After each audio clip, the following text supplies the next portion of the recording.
नमस्कार दोस्तों, आपका स्वागत है हमारे यूट्यूब चैनल एजुकेशन में।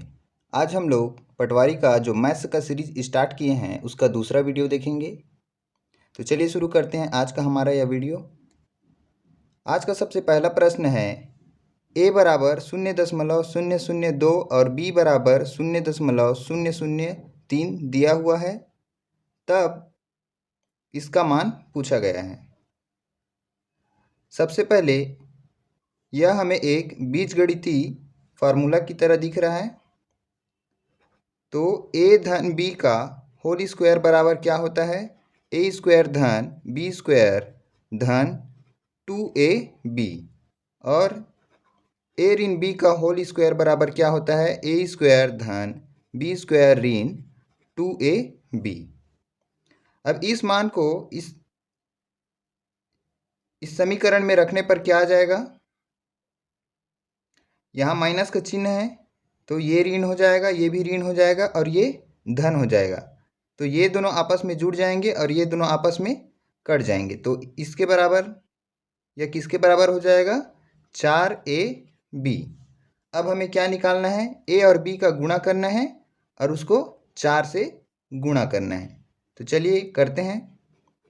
4 गुणित 0.002 गुणित 0.003। 4 गुणित 2 बटे, इसको क्या लिख सकते हैं? यहाँ दशमलव है तो 1000 गुणित 3 बटे 1000। अब ऊपर का ऊपर से गुणा और नीचे का नीचे से गुणा करने पर क्या आ रहा है?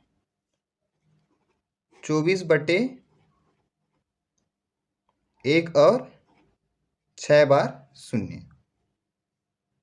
इसको हल करने पर क्या आ जाएगा? 0.0000024, मतलब 5 बार 0 उसके बाद 24। तो ऐसा कौन से ऑप्शन में दिख रहा है? Option number C. तो इसका सही उत्तर क्या आ जाएगा? Option number C. चलिए अगला प्रश्न देखते हैं। इस प्रश्न में बोला गया है 300 मीटर लंबी एक रेलगाड़ी 54 किलोमीटर प्रति आवर की रफ्तार से चल रही है। उसे एक पुल को पार करने में 40 सेकेंड लगते हैं, तो पुल की लंबाई होगी। ट्रेन का लंबाई कितना है? 300 मीटर, और मान लीजिए एक पुल है, इसका लंबाई कितना है? x ले लेते हैं। तो कुल लंबाई कितना हो गया? 300 धन x। इतनी दूरी को तय करने में कितना समय लगा? 40 सेकेंड। और रफ्तार क्या था? 54 किलोमीटर प्रति आवर। तो वेग बराबर क्या होता है? दूरी बटा समय। अब देखिए, वेग किस में है? किलोमीटर प्रति घंटा में है, और जो दूरी है वह मीटर में है, और समय किस में है? सेकंड में। तो हमें वेग को मीटर प्रति सेकंड में परिवर्तित करना पड़ेगा। तो वेग बराबर कितना दिया है? 54 किलोमीटर प्रति आवर। तो इसको मीटर प्रति सेकंड में परिवर्तित करने के लिए किससे गुणा करना पड़ेगा? 54 गुणित किलोमीटर मतलब 1000, और घंटा को सेकंड में परिवर्तित करने के लिए 60 गुणित 60। तो ये आपस में कट जाएगा। ऊपर में कितना आ गया? 5, नीचे में 3 6 तिया 18।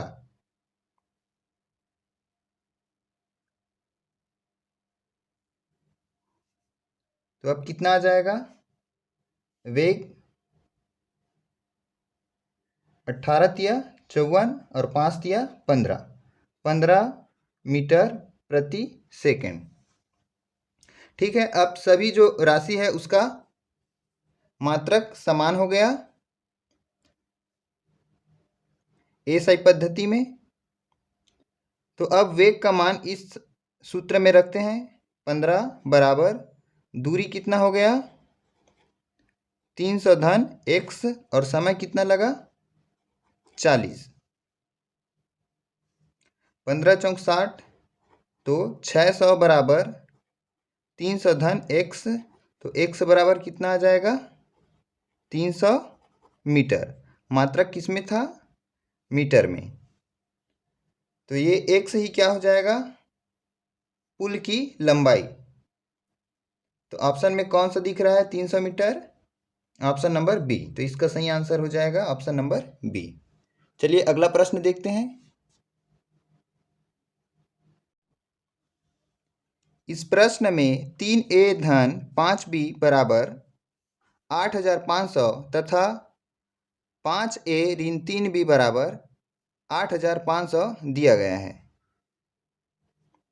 तब क्रमशः a तथा b के मान होंगे। a और b का मान पूछा गया है।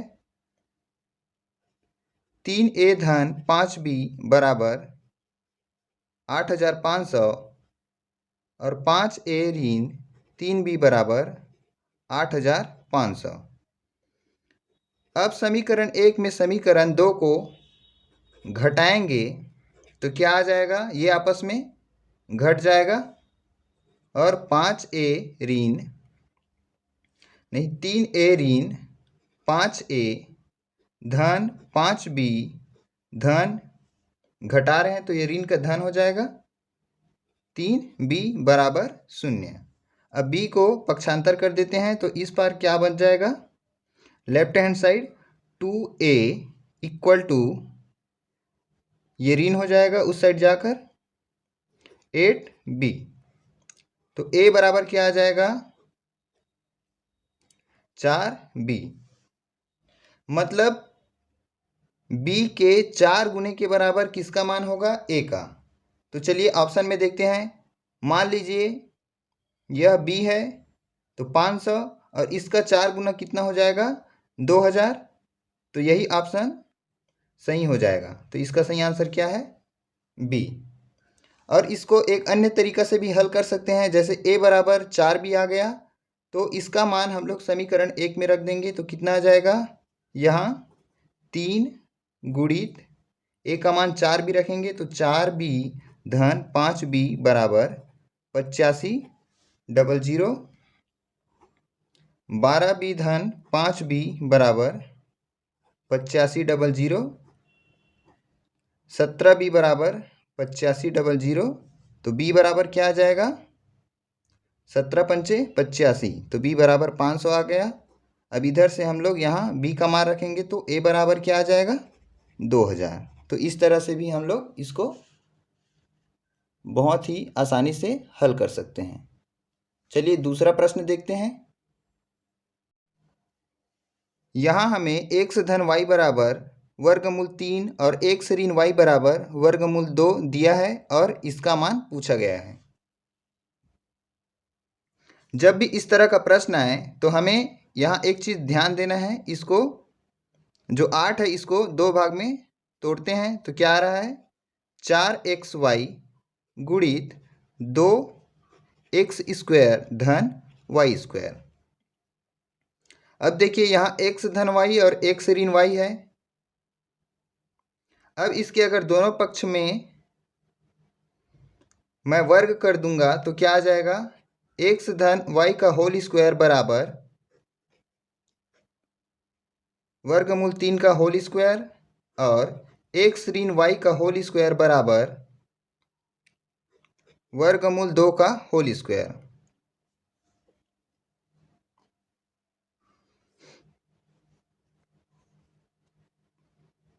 ठीक है। अब इसको सूत्र में तोड़ने पर क्या आ रहा है, एक्स स्क्वायर धन वाई स्क्वायर धन 2xy बराबर 3 और एक्स स्क्वायर धन वाई स्क्वायर ऋण 2xy बराबर 2। ये समीकरण 1 हो गया, ये हो गया समीकरण 2। अब देखिए अगर हम लोग इन दोनों समीकरण को जोड़ेंगे तो क्या आ जाएगा, दोनों समीकरण को जोड़ने पर ये आपस में कट जाएगा, धन और ऋण है तो ये कितना हो जाएगा 2x स्क्वायर धन वाई स्क्वायर, इसके बराबर दिख रहा है। बराबर इन दोनों को जोड़े हैं तो 5 हो गया, ये हो गया समीकरण 3। और अगर इस समीकरण में मैं इस समीकरण को घटा दूंगा तो क्या आ जाएगा, यहाँ ऋण हो जाएगा, यहाँ ऋण हो जाएगा, यहाँ धन हो जाएगा, ये आपस में जुड़ जाएंगे, ये आपस में कट जाएंगे और ये भी आपस में घट जाएगा तो कितना हो जाएगा, 4xy बराबर 1। ये हो गया समीकरण 4। अब देखिए समीकरण 3 और 4 को जब गुणा करेंगे तो ये जो प्रश्न में दिया है इसके बराबर आ रहा है। ठीक है, तो कितना हो जाएगा इन दोनों को गुणा करने पर, 5 एकम 5, तो उत्तर क्या आ जाएगा, 5।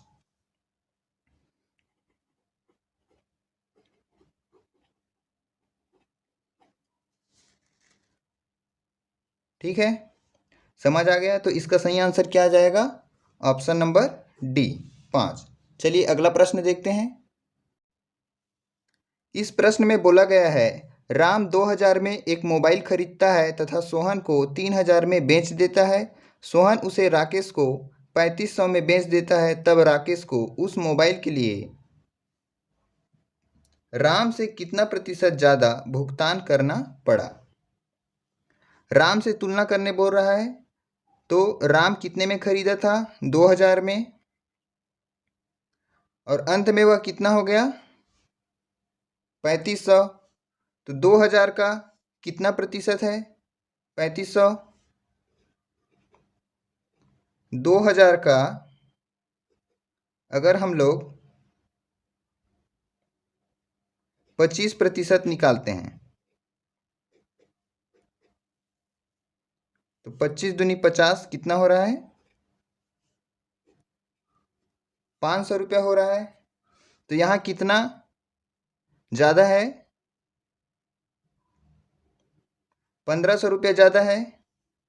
ठीक है, तो 15 कब आएगा, जब 25 से 3 का गुणा करेंगे, मतलब ये 500 मतलब 25% हो रहा है, तो 1500 कितना प्रतिशत हो जाएगा, 75%। तो इसका कौन सा ऑप्शन सही दिख रहा है हमें, ऑप्शन नंबर सी। मतलब राकेश को राम की तुलना में 75% अधिक भुगतान करना पड़ेगा। चलिए अगला प्रश्न देखते हैं।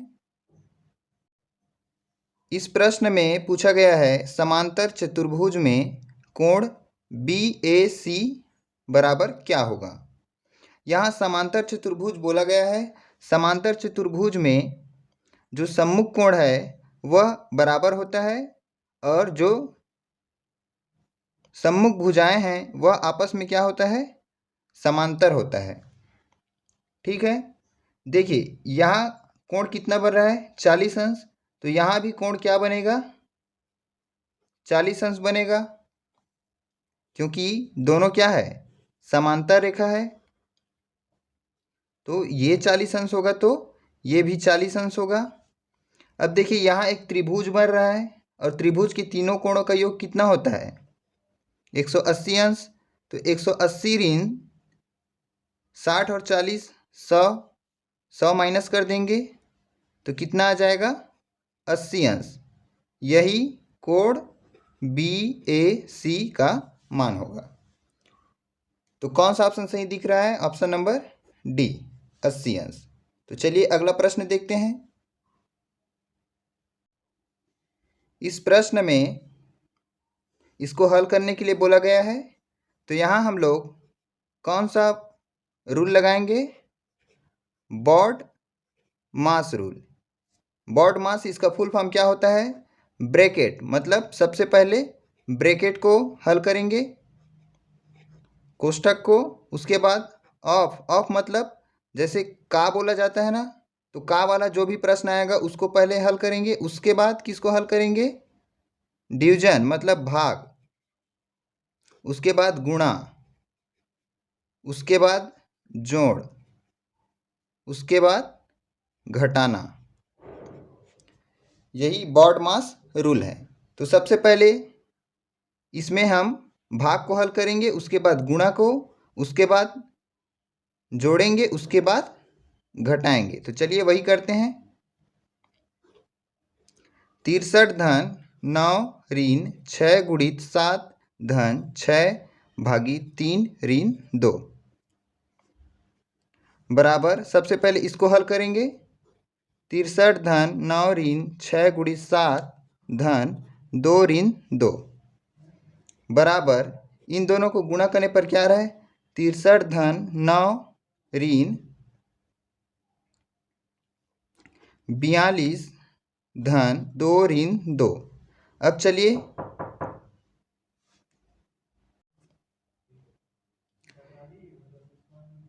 अब इसको आपस में घटाने पर ये आपस में कट जाएगा। इसको जोड़ने पर कितना आ रहा है? 72 ऋण 42 बराबर 30। तो ऑप्शन में कौन सा ऑप्शन सही दिख रहा है? Option number B. चलिए अगला प्रश्न देखते हैं।